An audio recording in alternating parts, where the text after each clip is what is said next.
ॐ निरङ्कारकाराय ओङ्कारनाथाय धर्माय कालाय योगेश्वराय ज्ञानाय तेजाय करुणाकराय तस्मै वाकराय नमः शिवाय। ॐ नमः शिवाय। हर हर महादेव। बोलो कैलाशपति भूतनाथ की जय। भगवान भोलेनाथ और माँ पार्वती आप पर अपनी कृपा दृष्टि सदा सर्वदा बनाकर रखे। शास्त्रों में बताया गया है कि सोमवार के दिन जो अमावस्या पड़ती है वह बड़े ही भाग्य से पड़ती है। वर्ष भर में केवल 1 या 2 अमावस्या ही सोमवार के दिन पड़ती है। इस अमावस्या को सोमवती अमावस्या कहा गया है और सोमवती अमावस्या के लिए देवतागण भी तरसते हैं। सोमवती अमावस्या के दिन विशेष रूप से भोलेनाथ और माँ पार्वती की पूजा की जाती है। साथ ही भक्तगण अमावस्या के दिन पीपल के पेड़ के नीचे दिया जलाकर अपने पितृ देवता को प्रसन्न करते हैं। आज के इस वीडियो में आप सुनेंगे सोमवती अमावस्या की व्रत कथाएं। आइए शुरू करते हैं। इससे पहले एक बार कमेंट बॉक्स में ओम नमः शिवाय और ओम लक्ष्मी नारायणाय नमः जरूर लिखें। एक बार की बात है, एक नगर में एक साहूकार और साहूकारनी रहते थे। साहूकार के 7 बेटे और 7 बहुएं थी। साथ ही साहूकार की एक बेटी भी थी जिसका अभी विवाह नहीं हुआ था। उनके घर पर एक योगी भिक्षा मांगने के लिए आते थे। वह योगी प्रतिदिन भिक्षा मांगने के लिए आते और जब साहूकार की बहुएं उससे भिक्षा देती तो वह योगी भिक्षा ले लेते और जब साहूकार की बेटी उस साधु से भिक्षा देती तो साधु उससे भिक्षा नहीं लेते। साहूकार की बेटी को यह बात अच्छी नहीं लगती। वह दिन प्रतिदिन यही सोचते हुए सूखती जा रही थी। एक दिन उसकी माँ ने पूछा कि बेटी क्या बात है, तुम ऐसे सूखती क्यों जा रही हो। तब उस लड़की ने पूरी बात साहूकारनी को बताई। साहूकारनी ने कहा ठीक है, जब अगली बार साधु महाराज आएंगे तो मैं छुप कर देखूंगी, तुम खुद उसे भिक्षा देने के लिए जाना। लड़की ने कहा ठीक है। और अगले दिन जब साधु महात्मा उनके घर पर भिक्षा के लिए आए तो वह लड़की भिक्षा लेकर गई। साहूकारनी छुपकर साधु महाराज को देखती रही। साधु महाराज ने हमेशा की ही तरह उस लड़की के हाथों से भिक्षा लेने से मना कर दिया। साहूकारनी यह देखकर जहाँ से छुपी हुई थी वहाँ से बाहर आई और साधु महात्मा के पास आकर खड़ी हो गई। उसने अपनी बेटी को घर में अंदर भेज दिया और जब उसकी बेटी अंदर चली गई तब उसने साधु महाराज से पूछा कि महाराज ऐसी क्या बात है, आप मेरी बेटी के हाथों से भिक्षा क्यों नहीं स्वीकार करते हो। तब साधु ने बताया कि तुम्हारी बेटी के भाग्य में वैधव्य है। तब साधु महाराज ने बताया कि इस कन्या के हाथों में विवाह योग्य रेखा नहीं है। इसका विवाह तो होगा लेकिन इसका पति सांप के डसने से मारा जाएगा। तब साहूकारनी ने कहा हे महाराज, अब आप ही इसका कोई हल बताइए। तब साधु ने कहा कि यहाँ से 7 समुंदर दूर सोना धोबिन रहती है। सोना धोबिन बड़ी ही पतिव्रता स्त्री है। यदि वह अपनी मांग का सिंदूर उसको दान करे तो अवश्य ही यह सुहागिन रह सकती है, लेकिन सोना धोबिन का यहाँ आना बहुत ही मुश्किल है। साधु महाराज ने ऐसा बताकर साहूकारनी से विदा ली और साहूकारनी ने अपने घर पर कुछ दिनों के लिए बाहर काम से जाने की कही और वह सोना धोबिन के घर की तरफ निकल ली। वह रास्ते में चलती गई और पास ही उसे एक नदी दिखाई दी। वह थोड़ी दूर उस नदी के किनारे पर एक पेड़ के नीचे विश्राम करने के लिए बैठ गई। उसी पेड़ पर गरुड़ पंखनी का घोंसला था। उस घोंसले में गरुड़ पंखनी के बच्चे रहते थे और उस समय मैं गरुड़ पंखनी बाहर खाना लाने के लिए गई हुई थी। इतनी ही देर में वहाँ पर एक सांप आया और उस साहूकारनी ने उस सांप को घोंसले की तरफ जाते हुए देख लिया। साहूकारनी ने सांप को मार दिया और उसकी ढाल बनाकर वहीं पर रख दिया। जब गरुड़ पंखनी खाना लेकर वापस अपने घोंसले पर आई, उसने देखा कि यहाँ पर खून के धब्बे पड़े हैं। उसने सोचा कि जरूर इस महिला ने मेरे बच्चों को मार दिया है। ऐसा सोचकर वह गरुड़ पंखनी उस महिला को चोंच मारने लग गई। तब साहूकारनी ने कहा कि मैंने तुम्हारे बच्चों को नहीं मारा है, मैंने तो इस सांप को मारा है। ऐसा कहकर साहूकारनी ने वह ढाल हटाकर सांप दिखाया। तब गरुड़ पंखनी उससे बहुत प्रसन्न हुई और बोली कि तुम यहाँ किस कार्य से हो? तुम्हें कोई मदद चाहिए तो मैं अवश्य ही तुम्हारी मदद करूँगी। तब साहूकारनी ने कहा कि मुझे यहाँ से 7 समुंदर दूर सोना धोबिन के पास पहुँचा दो। गरुड़ पंखनी ने साहूकारनी को अपनी पीठ पर बिठाया और उसे सोना धोबिन के घर पर छोड़ आई। जब साहूकारनी सोना धोबिन के गांव में पहुंची तो उसने सोचा कि अब सोना धोबिन को कैसे पता किया जाए। तब उसे पता चला कि सोना धोबिन की 7 बहुएं हैं और वे आपस में काम नहीं करने के लिए लड़ती रहती है। तब साहूकारनी को उसको प्रसन्न करने का रास्ता मिल गया।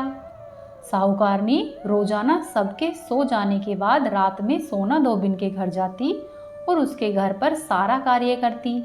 गाय की देखभाल करती, साफ सफाई करती, गाय को चारा डालकर वापस आ जाती। अब सोना धोबिन और उसकी बहुएं सुबह जब उठती तो उनका सारा काम पहले ही हो रखा होता। वे अब बहुत प्रसन्न रहने लगी। एक दिन सोना धोबिन ने अपनी बहुओं से कहा कि क्या हुआ, तुम लोग इतने दिनों से काम के लिए नहीं लड़ रही हो, अब तो काम खुद से ही कर रही हो। उनकी बहुओं ने कहा कि माँ जी, काम हमें ही करना है, इसीलिए लड़कर क्या फ़ायदा। तब सोना धोबिन ने सोचा कि क्यों न आज रात को मैं जाग कर देखती हूँ कि काम इनमें से कौन करती है। उस रात सोना धोबिन सोई नहीं, वह पूरी रात इंतजार करती रही। जैसे ही घर के सभी सदस्य सो गए तभी वहाँ पर बाहर से एक महिला आई और वह घर का सभी कार्य करने लगी। वह घर का पूरा कार्य करके और पशुओं को चारा डालकर जब जाने लगी तो सोना धोबिन ने उसे रोक लिया और सोना धोबिन ने पूछा कि तुम कौन हो और मेरे घर में ऐसे कार्य क्यों करती हो। तब साहूकारनी ने कहा कि यदि तुम मुझे वचन दो तो मैं तुम्हें अवश्य बताऊंगी। फिर साहूकारनी ने सोना धोबिन से वचन ले लिया और साहूकारनी ने कहा कि तुम मेरी बेटी को सिंदूर दान करो।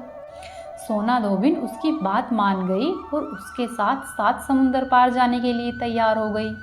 सोना धोबिन ने अपनी बहुओं से कहा कि यदि मैं आऊं तब तक तुम्हारे ससुर को कुछ हो जाए तो उसे यहीं पर रखना।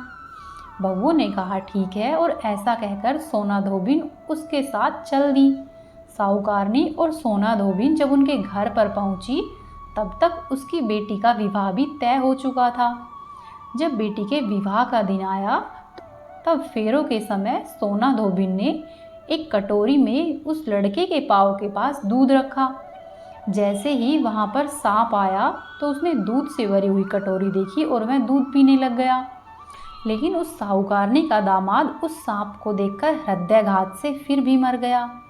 तब सोना धोबिन ने अपनी मांग में से सिंदूर निकालकर उस लड़की को सिंदूर दिया, अपनी आँख से काजल निकालकर उस लड़की को काजल दिया, अपने हाथों की मेहंदी से मेहंदी निकालकर उस लड़की के हाथ पे मेहंदी लगाई और सोना धोबिन ने हाथ में दूब लेते हुए कहा कि अब तक मैंने जितनी सोमवती अमावस्या का व्रत किया है उन सब का फल इस लड़की को देती हूँ। ऐसा कहते ही उस लड़की का पति सकुशल जीवित हो गया। उस लड़की को अमर सुहाग देकर सोना धोबिन वहाँ से अपने घर की ओर जाने लगी। जब वह अपने घर की ओर जाने लगी तो साहूकारनी ने उसे पूछा कि मैं आपके लिए क्या कर सकती हूँ, मैं आपको क्या दूँ जिससे आप प्रसन्न हो जाए। तब सोना धोबिन ने कहा कि तुम मुझे एक हांडी दे दो। उसने वहाँ से हांडी ली। सोना धोबिन ने ऐसा कहकर वहाँ से हांडी ली और चल दी। सोना धोबिन पतिव्रता स्त्री थी, इसीलिए उसे आभास हो गया कि उसके पति का अवश्य ही कुछ अनिष्ट हुआ है और वह चलती गई। तो उस दिन अमावस्या थी, उसने जल भी ग्रहण नहीं किया था और रास्ते में उसे एक पीपल का पेड़ दिखाई दिया। उसने हांडी को वहाँ पर रखा और पीपल के पेड़ की 108 बार परिक्रमा की और उसने परिक्रमा ईंट से ही की और प्रत्येक परिक्रमा में ईंट गिराती गई और फिर उसने हांडी को पीपल के पेड़ के नीचे गाड़ दिया और फिर अपने घर की तरफ चली। घर जाकर उसने देखा कि उसका पति मरा हुआ है। फिर सोमा धोबिन ने चिटली अंगुली से उसको छींटे दिए। फिर सोमा धोबिन ने हाथ जोड़कर प्रार्थना की कि मैं अपनी अभी की और आगे की सभी अमावस्या के व्रत का फल अपने पति को देती हूँ और उसने चिटली अंगुली से उसको छींटा दिया। ऐसा कहते ही उसका पति जीवित हो उठा। फिर इतनी ही देर में सोमा धोबिन के घर पर वहाँ का पंडित आया और उसने दक्षिणा के लिए कहा। तब सोमा धोबिन ने कहा कि मुझे तो अमावस्या माता रास्ते में ही मिल गई है, वहाँ पर पीपल के पेड़ के नीचे मैंने पूजा की है, आपकी दक्षिणा वहीं होगी। जब उस पंडित ने वहाँ जाकर देखा तो वहाँ पर उसे हांडी मिली। वह हांडी 13 टुकड़ों में बटी हुई थी और वह सोने की बन गई थी। वह पंडित उन टुकड़ों को लेकर सोमा धोबिन के घर पर आया और सोमा धोबिन से बोला कि तुमने कुछ नहीं दिया, कुछ नहीं दिया ऐसा कहती हो, परंतु तुमने तो इतना कुछ दे दिया है। ऐसा कहकर उसने सोमा धोबिन को पूरी बात बताई। सोमा धोबिन ने उनको लेने से मना कर दिया, बोली कि यह तो आपके ही पुण्य का फल है। पंडित बहुत प्रसन्न हुआ और उसने पूरे गांव में घोषणा करवा दी कि अमावस्या का व्रत सभी महिला पुरुष करेंगे। इसीलिए सोमवती अमावस्या के दिन शुरू करके जो भी व्यक्ति प्रत्येक सोमवार को भवरी देता है उसके सुख सौभाग्य में वृद्धि होती है, क्योंकि पीपल देवता में सभी देवों का वास होता है। इसलिए अमावस्या के दिन पीपल देव की पूजा और दीपदान अवश्य ही किया जाता है। साथ ही इस दिन गौरी गणेश का पूजन जो करते हैं उसे अखंड सौभाग्य की प्राप्ति होती है। हे सोमवती अमावस्या माता, जैसा आपने साहूकार की बेटी को सुहाग दिया है वैसा ही सबको देना। इस कहानी को कहने वाले, सुनने वाले और होकारा भरने वाले सब पर अपनी कृपा दृष्टि बनाकर रखना। बोले अमावस्या माता की जय, बोले शिवजी भगवान की जय, बोलो श्री लक्ष्मी नारायण की जय। अब आप सुनिए सोमवती अमावस्या की दूसरी कथा।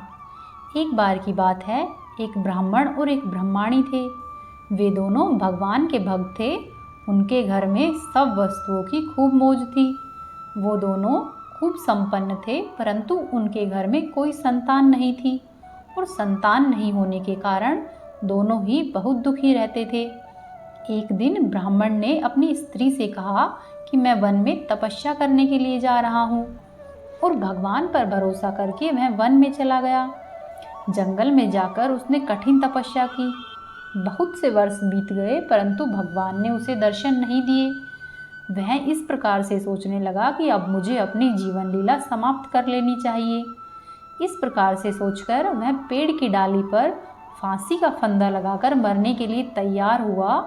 तभी अमावस्या देवी प्रकट हुई और उसे देखकर बोली कि देखो ब्राह्मण, तुम्हारे 7 जन्म तक कोई संतान नहीं लिखी है, किंतु मैं तुम्हें 2 कन्या का वरदान देती हूँ। तुम एक का नाम अमावस्या और दूसरी का नाम पूर्णिमा रख देना। तेरी स्त्री को कहना कि अमावस्या का व्रत और उपवास करे। अमावस्या के दिन एक कटोरी में चावल भरकर उस पर दक्षिणा रखकर किसी मंदिर में देना। 1 साल तक ऐसा करते रहना। 1 कटोरी चावल का दान करते रहना। ब्राह्मण ने कहा ठीक है। ऐसा कहकर उनको प्रणाम करके ब्राह्मण अपने घर पर चला आया और घर पर आकर उसने सारी बात अपनी पत्नी को कह सुनाई। फिर जब अमावस्या आई तो उसकी पत्नी ने व्रत रखा और कुछ दिनों बाद ही अमावस्या माता की कृपा से उनके 2 कन्या हुई। उन्होंने एक कन्या का नाम अमावस्या व दूसरी का नाम पूनम रखा। धीरे धीरे दोनों बड़ी होने लगी और बड़ी होने पर ब्राह्मण ने उनके लिए सुयोग्य वर तलाशा।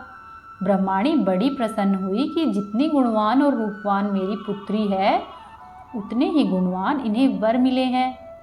बड़ी बहन अमावस्या धार्मिक थी, जबकि छोटी बहन भगवान को बिल्कुल नहीं मानती थी।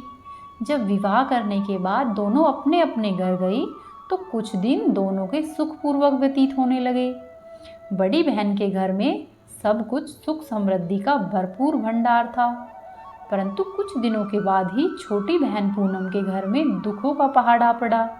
जब बड़ी बहन अमावस्या को मालूम हुआ कि उसकी छोटी बहन के हालात ठीक नहीं हैं, तो वह अपनी बहन से मिलने के लिए पहुंची और वह अपनी बहन के लिए गाड़ी भरकर सामान ले गई और उसने अपनी छोटी बहन से कहा कि बहन पूनम, तुम भी अमावस्या का व्रत करो और पूजा करके उपवास किया करो, जिससे तुम्हारे घर में भी सुख समृद्धि का भंडार होगा। 1 साल तक चावल का कटोरा भर के दक्षिणा देना। उसकी बहन पूनम ने कहे अनुसार ही किया और कुछ दिनों के बाद उसके घर में भी धन धान्य हो गया और वर्ष भर में ही पूनम को पुत्र रत्न की प्राप्ति हुई। इस प्रकार जो भी मनुष्य अमावस्या का व्रत विधि पूर्वक करेगा वह अमावस्या के दिन दान दक्षिणा करेगा, उसके घर में सुख समृद्धि का भंडार होगा। ये थी आज की कहानियाँ। उम्मीद है आपको पसंद आई होगी। वीडियो को लाइक करें, चैनल को सब्सक्राइब करें और वीडियो को शेयर करें। और कमेंट बॉक्स में ओम नमः शिवाय और ओम नमो लक्ष्मी नारायणाय नमः अवश्य ही लिखें।